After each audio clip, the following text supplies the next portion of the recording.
Hello and welcome to the next topic in our specialty community table series on domestic violence and sexual assault with the Center for Women and Families. Today, we are going to be talking about safety planning and self-care and community care with Jane Burnell.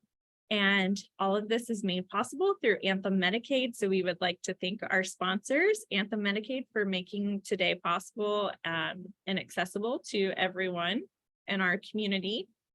And Jane, we'd like to thank you for being with us again this week, and we'll go ahead and let you get started. Awesome. Thank you, Danielle. Well, like this slide says, go ahead and introduce yourself in the chat using these following prompts. You probably know at least a little bit about each other, but just so that I can learn a little bit about who's in the room, put your name and your pronouns if you feel comfortable, your title and your role in your agency, how long you've been with the agency, and then a personal role that you hold. So as you're doing that, I'm going to introduce myself. So like Danielle said, my name is Jane Burnell. I use she or they pronouns, doesn't matter to me. I am the supervisor of Southern Indiana programs at the Center for Women and Families. I have been at the center just over 7 years doing a variety of things. I started out on the crisis line for 2.5 years. Then I moved up to doing Green Dot in some area high schools for a couple of years, and now I've been the supervisor over in Indiana for a couple of years. What I do over here is I supervise advocates who are providing case management for people who have experienced intimate partner or sexual violence. And then the other half of my job is doing presentations like this, doing awareness events out in the community, and training community partners and community members how to support survivors in whatever capacity they meet them in. And then a personal role that I'm leaning into right now is runner. I am training for the Derby Mini, and we're on taper weeks because it's next Saturday. So I'm excited to keep up the intensity while having fewer miles. And also another personal role I have based on my picture, I am a pet parent. That's one of my 5 dogs. That's Stevie Lane. And then, so I have 4 other dogs and then 4 cats that live with me in my house. So those are all of my introductions. Feel free to keep typing in the chat if you're not finished. But we're going to move to why we're here. So we're going to be talking about safety planning and self-care. Safety planning is a really key component of the work that we at the center do with our clients.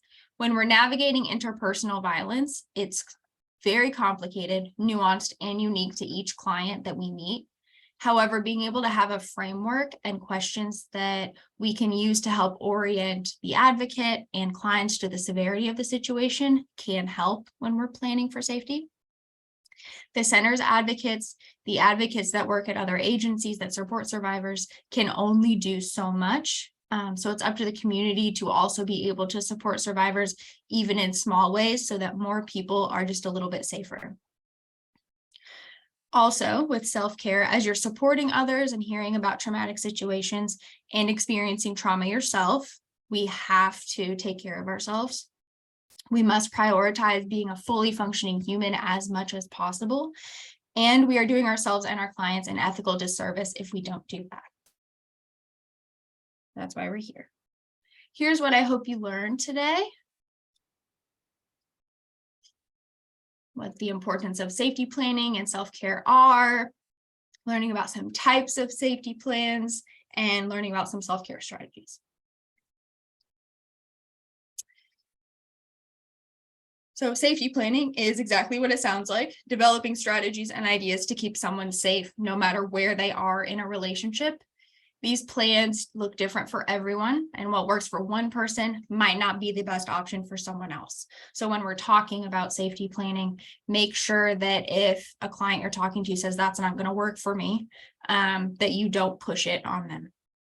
They know what's going to be safest for them. They are the experts of their own situation.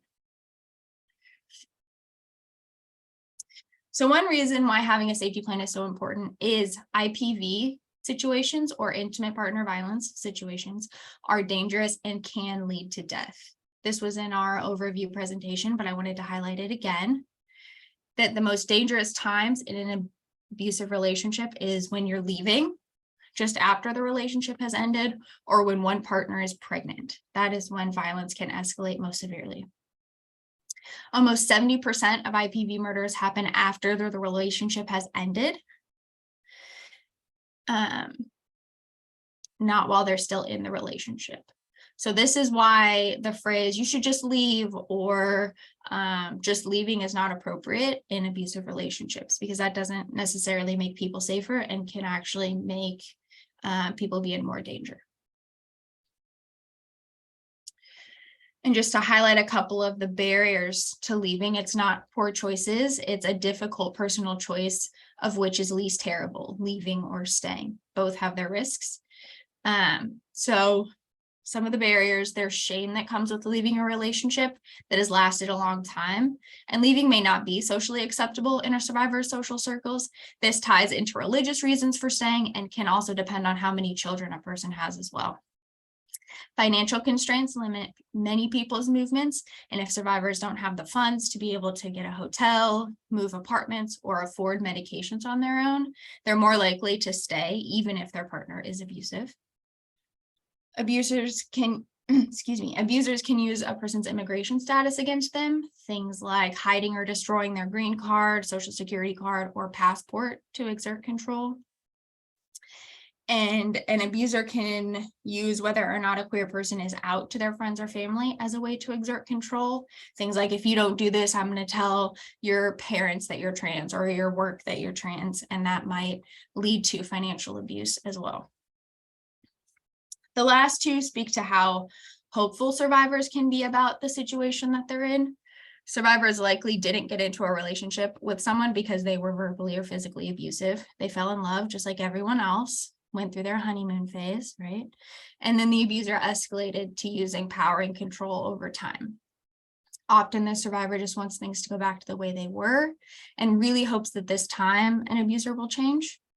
Also, just because someone puts their hands on someone or yells at someone doesn't make their feelings turn off automatically. The heart is fickle that way.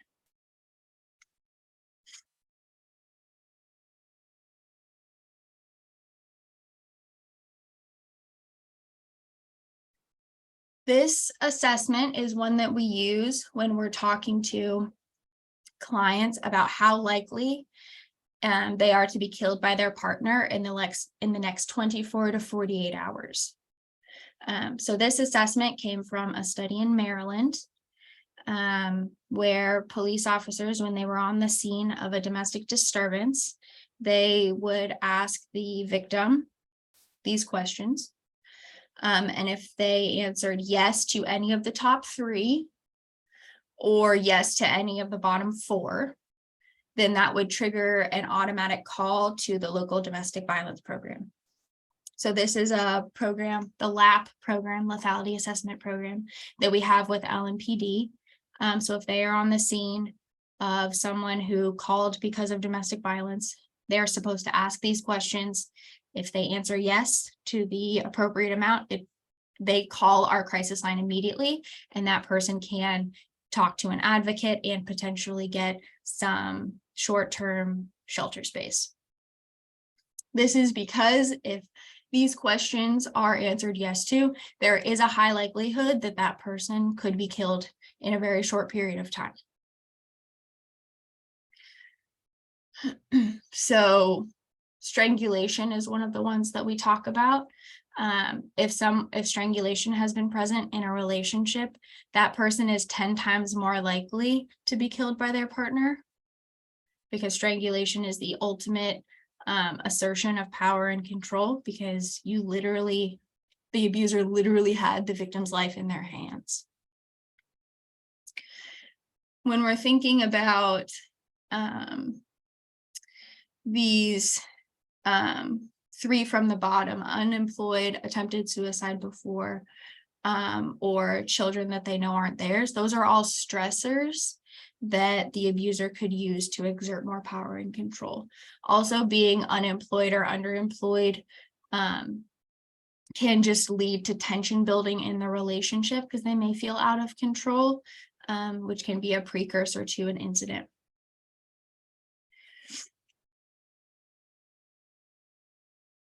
So when we're safety planning, this is the extreme things that we're safety planning around, but there's everything up until this that we safety plan around too.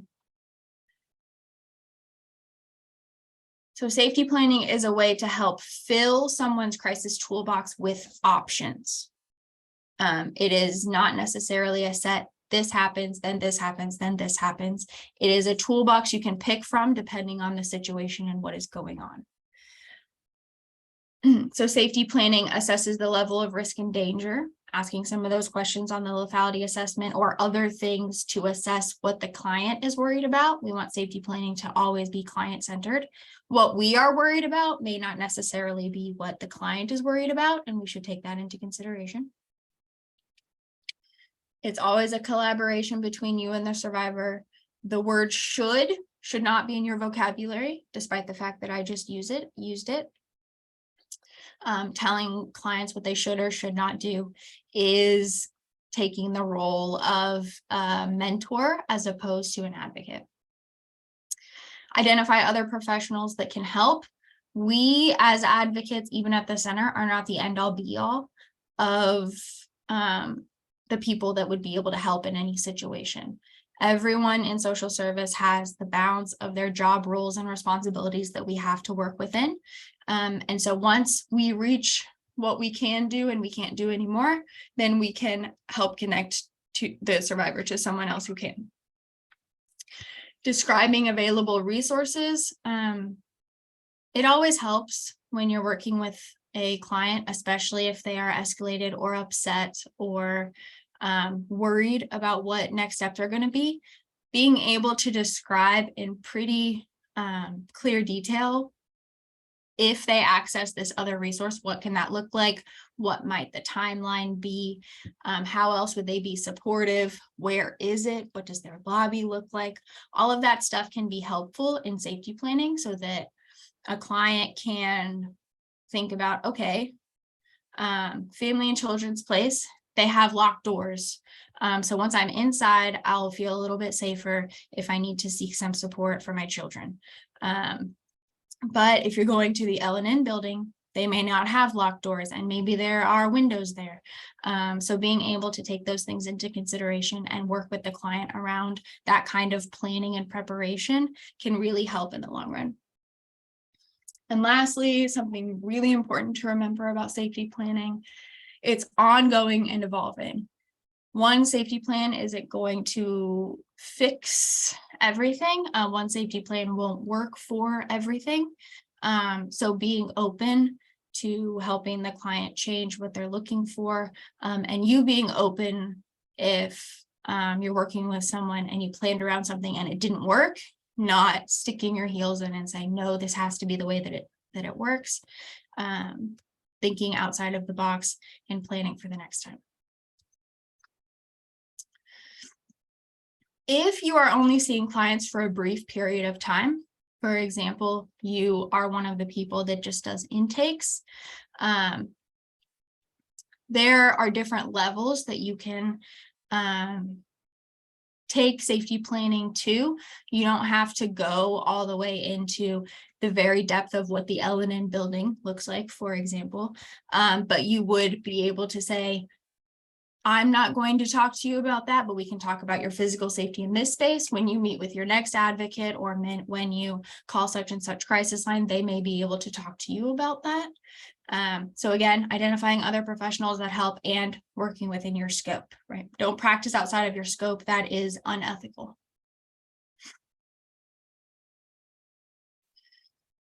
So there are different types of safety plans.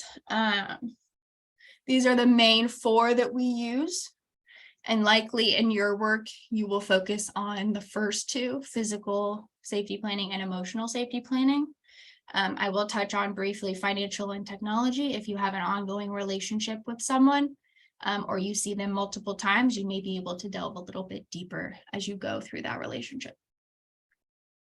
As we're going through safety planning, feel free to pop questions in the chat if you have any, and I will try to get to them either at the end or as I see them.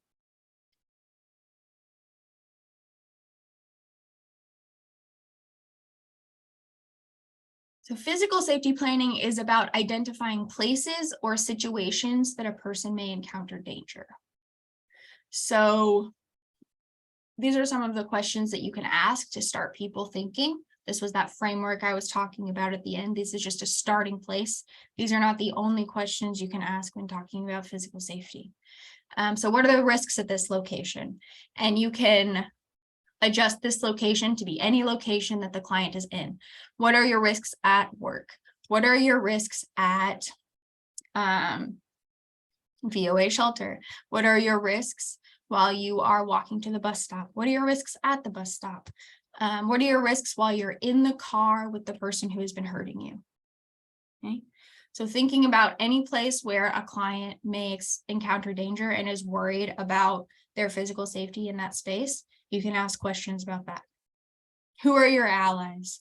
So in those spaces, whatever spaces the client is in, who can support you?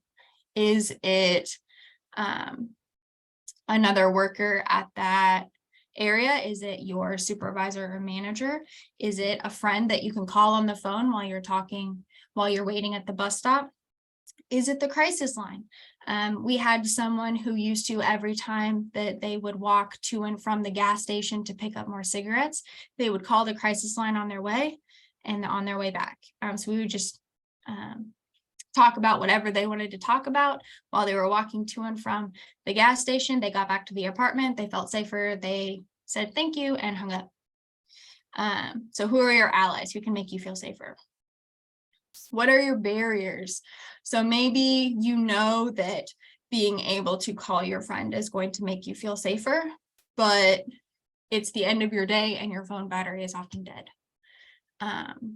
So what are some barriers? How can we get rid of some of those barriers so that what you're saying will make you safer? We can help provide. And then what actions can you take to increase your safety? This is a little bit about risk reduction, because we know that it is the abuser's choice to hurt someone else. But also the client knows their situation best, and they can tell when their perpetrator is getting escalated, or if they walk a certain way, that it's likely that they're going to throw their dinner at their face or punch them before they go to bed. So they know what those things are. And so thinking about what actions they can take to try to de-escalate the perpetrator if they are in that same space with them. They know themselves best and their situation best. All you can do is throw out options to help them to think. Other questions you can ask: what has worked in the past to keep you safe? So at the bus stop, or when your boyfriend is yelling at you, what things have you done in the past to keep you safe so that that didn't escalate or things didn't get out of hand? Who can you reach out to for support? So not necessarily just the allies that are in that physical location with you, but other people you can reach out to for support afterwards, that can be a listening ear or provide advice. And then how can you stay safe tonight? Safety planning is really short term. It is not intended to be a long-term solution. It is a very short-term solution. So thinking about how can you stay safe tonight? How can you stay safe until our next appointment? How can you stay safe until dinner time? So thinking even shorter term can help people who are very escalated or very upset think about their options in a more concrete way.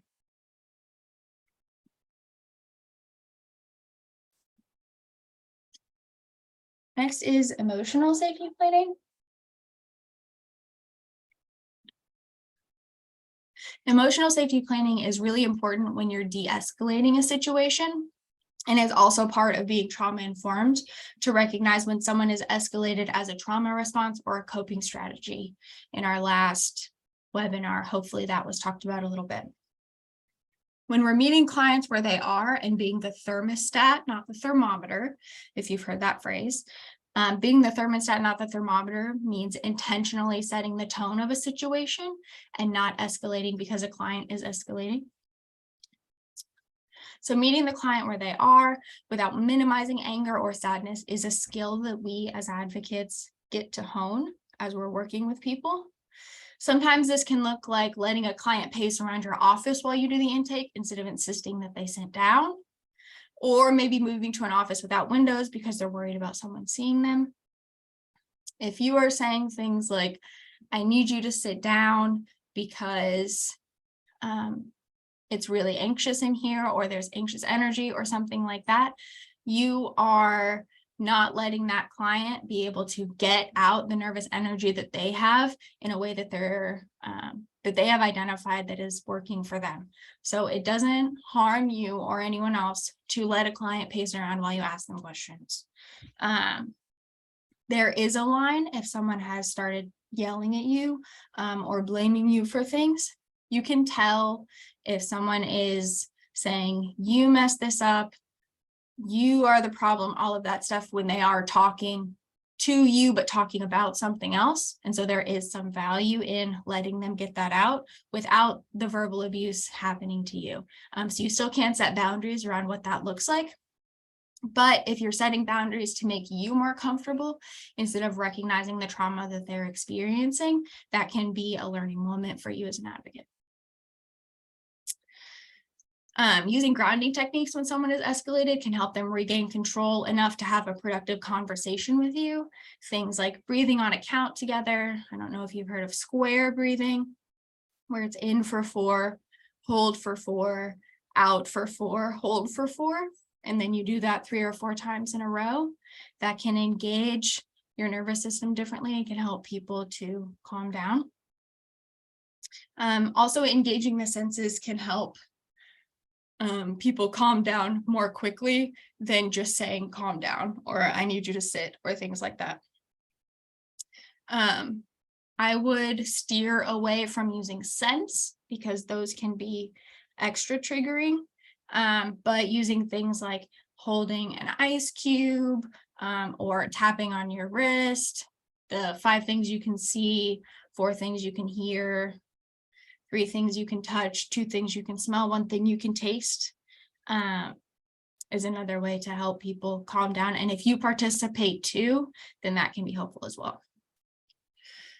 So when you're emotionally safety planning, identifying coping strategies or grounding techniques that work for them, so you can offer up some stuff. And at some point, if you've offered a few things, saying things like, okay, what ideas do you have if they're not liking any of the ones that you are giving? And it's okay to move on. If they're not giving anything, that's okay. What's one thing you can do in this next short period of time to feel better? What or who can usually help when you're feeling overwhelmed or stressed or insert negative emotion? What does your support system look like? We as humans are social beings. So who is your support system? Who are the people that you go to? Is that people at the coalition? Is it the crisis line at the center? Is it your parents or a sibling? Things that you do with your grown children, what does that look like? And who else can you talk to about this? So thanking them for sharing their story with you always, but who else can they talk to build some community?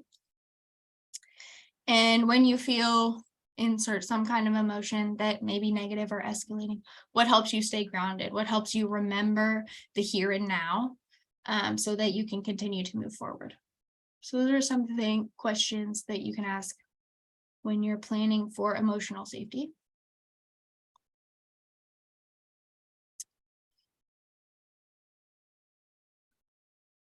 Next is financial safety planning. Identifying source of income or financial resources. That could be jobs, that could be WIC, that could be Section 8 voucher that they have, anything that they have that may be of financial value that they can use. Asking about what resources they have and what access does the abuser have to those resources. Is the perpetrator's name on the apartment that they have? Did they apply for the Section 8 voucher together? Are they on the birth certificate with the children, so they may have some access to the children's food stamps, or could claim them on their food stamps instead of letting the survivor do it. Those are all things you can think about when you are planning with a survivor. And then identifying challenges to financial independence. How are they going to get a job? Do they not have their GED? Do they not know how to apply for Section 8 to be able to get into stable housing? Do they not even know what Section 8 is? So figuring out what their barriers are and what they do and don't know is part of financial safety planning. When we're thinking about money, asking questions like, does the abuser take your money, and what happens to the money that you do make? That can also be the starting point for beginning a trafficking screening if they don't have access to the money that they're making. But it also helps to identify the scope of the problem with intimate partner violence.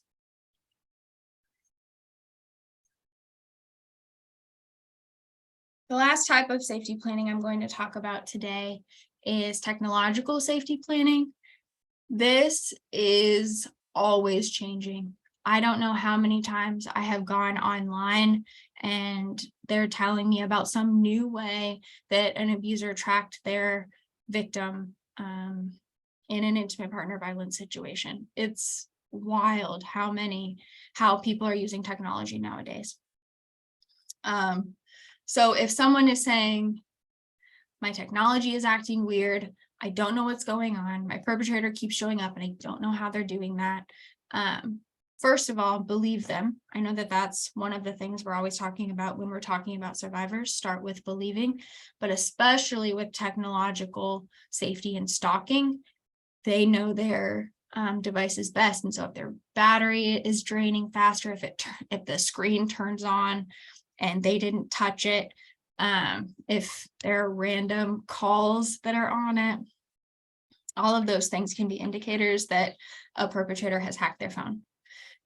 So identifying patterns of behavior around devices, how do they use it? Are their locations on? Does the abuser have access to their bank accounts or their email accounts that are connected to the phone? All of that stuff. One of the newer mediums of stalking that I've heard of more often is using AirTags to put on people's stuff. If you haven't heard of an AirTag is something that Apple invented to help you like find your keys or be able to find your wallet. If you've lost it, if you have your phone, you can ping where the AirTag is, and whatever it's connected to, you can see it on a map and go get it. But perpetrators are using it to help to track their victims. They're putting it in purses, they're sewing it into coats, they're dropping it into purses, leaving it in cars so that wherever you're driving, wherever you're going, they can see where you are on their phone and you wouldn't have any idea. There is a way for people who have iPhones to be able to see if there's an AirTag nearby, but not everyone has an iPhone. And so if you don't know someone with an iPhone who can help you check that out, you may be tracked longer than someone who did have an iPhone. Next thing I'm going to show you is a couple of safety plans that we use as ways to talk through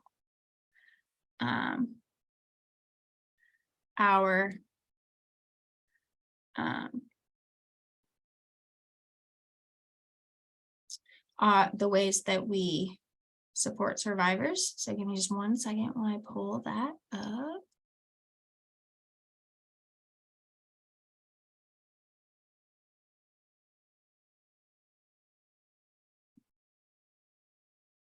Man.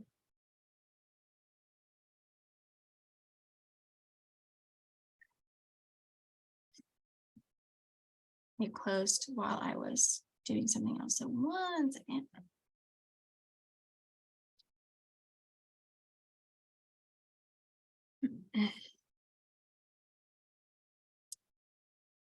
So here is one of the main ones that we use.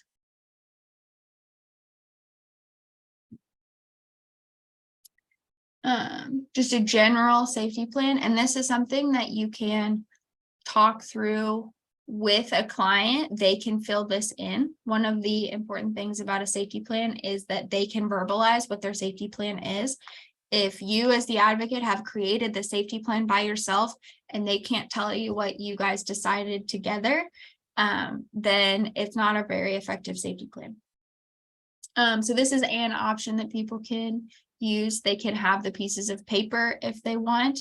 They can keep them in their glove box. They can keep them in their shoe. They could take a picture of it on their phone. However they want to keep this information available so that if they are in a crisis, they know what they had planned to do. When you are in a crisis, it can be difficult to think critically about your situation. That's why when you are in a calm, safe place, it's really important to create this safety plan with someone that you trust. So we start with this affirmation.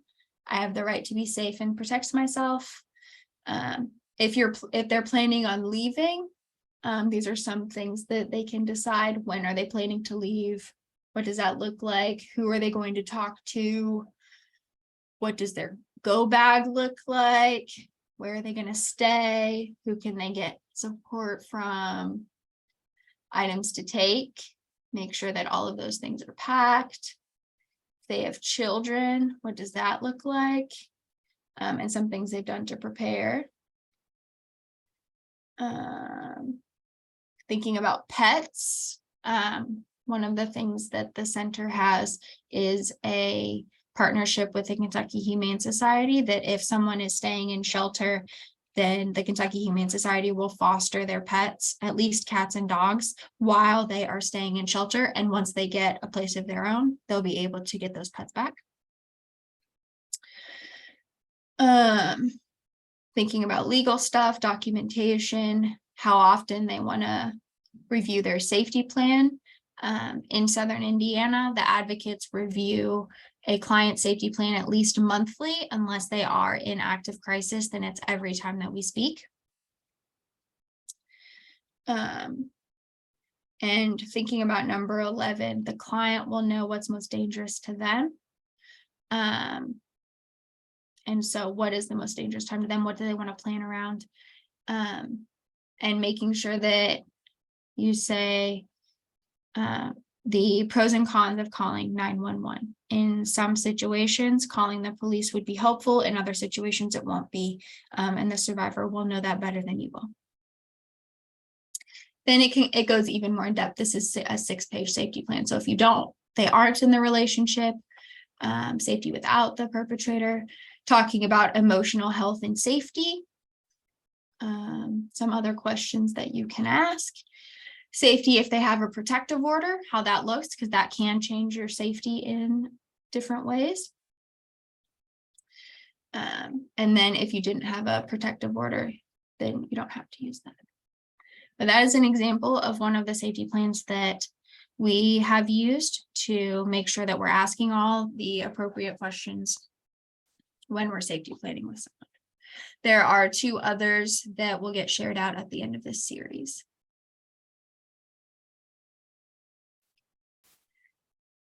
So one final reminder, we cannot safety plan around every single possible situation for every single person. Especially when you have a limited time with someone, being able to focus on physical and emotional safety planning is really critical. Those plans can help keep a person safe until the next time they talk to you or until they're able to call a crisis line for more in-depth support. Okay, so it's not your job to fix everything. It's not your job to think about everything. It's your job to ask open-ended questions and figure out a short-term potential solution to keep someone a little safer than they were before they met with you. Are there any questions about safety planning before we move on to self-care that you want to put in the chat?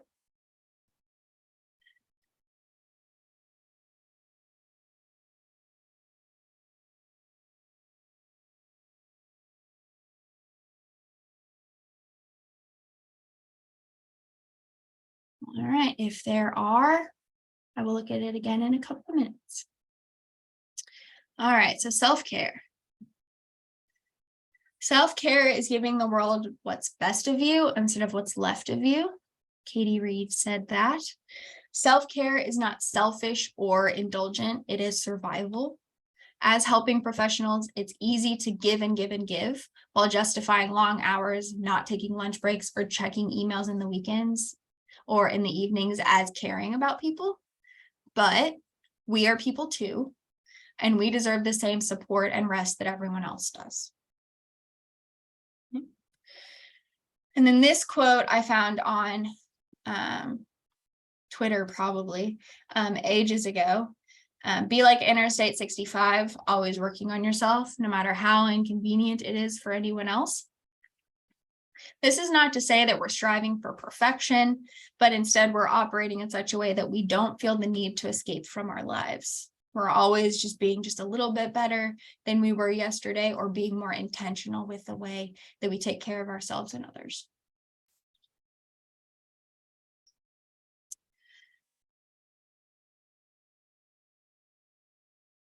Lack of self-care can cause burnout, which is a prolonged response to chronic stress, and some of its symptoms are exhaustion, cynicism, and loss of efficacy.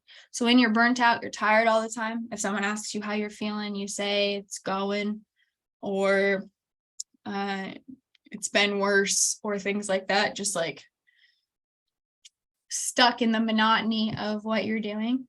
Cynicism, meaning things will never get better. I'm not making a difference. It doesn't matter if I submit this report on time. It's not changing anything.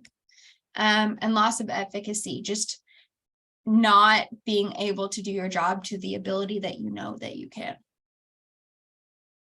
Everyone experiences burnout at some point, especially if you've been in the same job for a long time. But I've seen a lot of people in helping professions where they're burnout like a badge of honor, and that's not really where we want to be.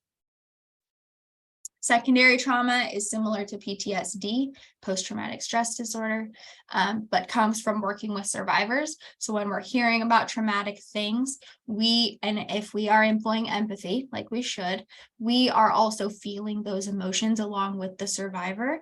And so we may start to experience some of those PTSD symptoms the longer that we work with people who have experienced trauma.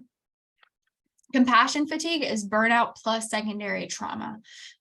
So when you are experiencing those PTSD symptoms and you're feeling cynical, like the things that you're doing aren't mattering, then you can experience compassion fatigue. And it's possible that you really become desensitized to some of the most horrible situations that a person can experience. And that's also not where we want to be. We do want to be able to hear those things in a way that is safe for us and supports the survivor that we're talking to, but not in such a way that we are like, oh yes, the same thing happened yesterday and it will happen again tomorrow. I'll just deal with it as it comes. That is not a positive mindset to have as a helper. And then vicarious trauma is what happens if secondary trauma is not addressed. That is a change in your worldview from exposure to traumatic situations. So having secondary trauma comes with the job. But if we're not practicing self-care, if we are not talking to others about the things that we've experienced, if we're not actively taking steps to remedy the symptoms that we have, it is possible you will get vicarious trauma, and that requires professional help. Because vicarious trauma is a whole different kind of support that we're going to need.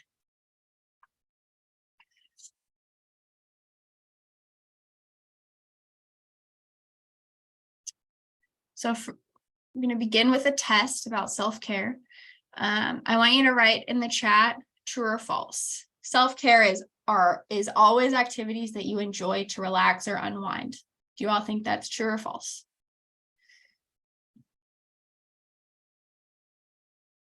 What do you think? Self-care is always activities you enjoy to relax or unwind. False, false, false. So many falses. Yeah. No, self-care is not always fun. They're not always things that make us feel good in the short term, but what they do is help us to expand our windows of tolerance in the long term. So everyone has a window of tolerance that they operate in that helps us deal with annoyances, irritants, everyday things that disappoint us or things like that. In people who have small windows of tolerance, disappointment and annoyance turns very quickly into an escalating situation. But if people have larger windows of tolerance because they are practicing self-care and can practice self-care, that will reduce the amount of time that you're dysregulated in everyday life. So this is what self-care is. There are activities that help you find meaning and that support your growth and groundedness. So going to therapy, meditating, exercise, whatever that looks like for you. It doesn't just look like running 12 miles like I did over the weekend. Honoring your boundaries, saying yes and no when you really mean it, and understanding why you're saying yes and why you're saying no. Making sure that you're making and keeping medical appointments and doing them at a time that is proactive. Massage, eating well for your body, and taking ownership of your finances. So these are all self-care activities. There are so many more that you can do, but this is a starting point. On the other side, there are self-soothing activities. So these are the activities that you enjoy that may help you relax and unwind. So getting a fancy drink, stopping by Heine in the morning to get whatever fun fancy drink that they're having, TV binging, having a bubble bath, putting fresh flowers on your desk, cuddling with someone that you care about, taking time off, singing loudly. Exercise is also on the self-soothing. So exercise is both on self-care and self-soothing, because depending on why you are exercising, it could be different. So if you are exercising to be able to think about your physical health, to make sure that you're moving your body because you know it's good for you, you're exercising to make sure that your joints can move, and because you find it fun and something that makes you feel better overall, self-care. If you're doing it as a way to run from your problems or to dissociate, putting on loud music and running for several miles can be a good way to unwind. But if you're only doing it for that reason, or if you're running really hard all the time, you could be prone to injury or things like that. So depending on why you're exercising, it can be both or either. If the only activities that you have in your self-care plan are these self-soothing type things, then we're not setting ourselves up for long-term success. They are helpful. Each of them are helpful in their own way, but we can't just have one or the other. If we're doing self-soothing activities, we're likely a little bit dysregulated and are trying to get ourselves back into the window of tolerance so that we can do more of these self-care activities.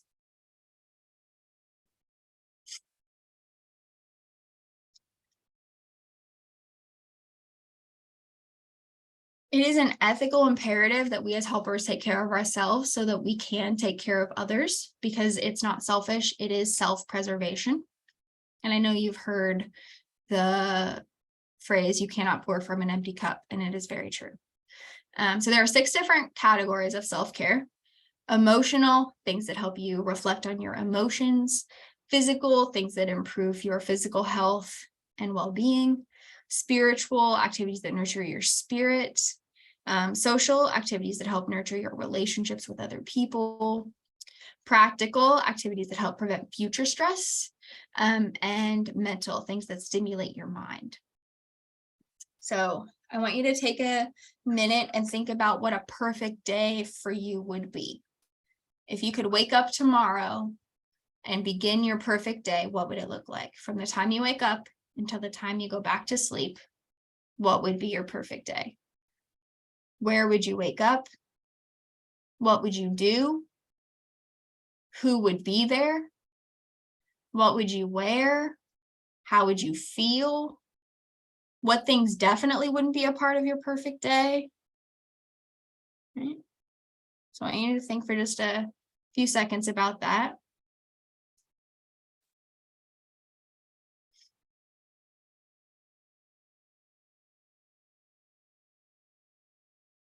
So I hope you have a very beautiful vision in your mind of what your perfect day tomorrow could look like.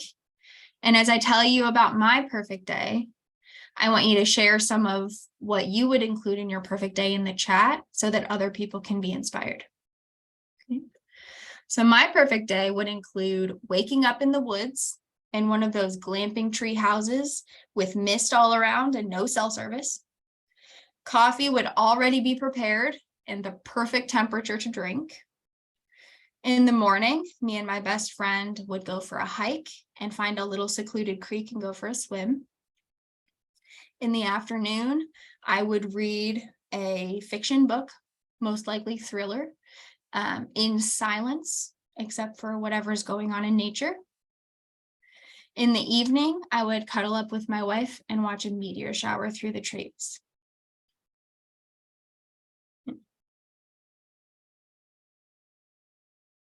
So part of intentionally creating a self-care plan is making sure that you add some of those things that you've thought about in your perfect day to your everyday. So how can I make sure that at some point in the next week or two, I'm spending some time among trees, or I'm going for a hike, or I'm connecting with my best friend, or I'm making perfect coffee for myself, finding a nice place to curl up with a book where it's quiet. How can I make sure that I intentionally add those things into my everyday so that I don't feel the need to escape for a whole weekend by myself and do those things, where I am feeling refilled more often and don't have to have a whole self-care day, because that's not sustainable. That's how we build a life that we don't have to escape from.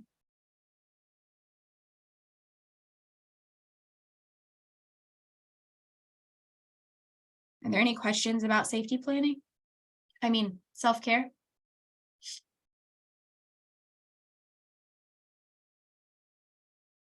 All right. So here's what we talked about, and then I hope you learned a little bit more about why safety planning and self-care are important, different types of safety plans, and a little bit about self-care strategies. If you're interested in more information about healing from trauma for yourself and or being able to support clients more holistically, I would recommend any or all of these books. They're really good. I've only read a couple of them, but all of them have been recommended in pairs or in groups together, so I trust them.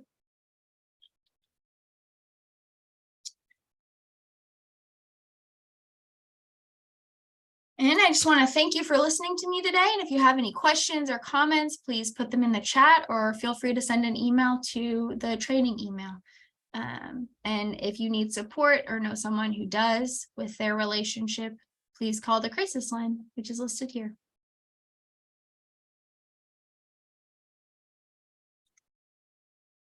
Thank you, everyone. Thank you, everyone, for coming today. A big thank you to Jane and to the Center for Women and Families. And again, thank you to our sponsor, Anthem Medicaid, for making this all possible. As always, our community table training registration is on our website. It will go through June. Next Tuesday is our last training session regarding domestic violence and sexual assault awareness. And the topic will be on Violence Against Women Act and our emergency transfer plan for the continuum of care. And the rest of the series will go back to our bi-weekly on Wednesday, normal times. So thank you, everyone, and we look forward to seeing everyone next week. Have a great day. Bye.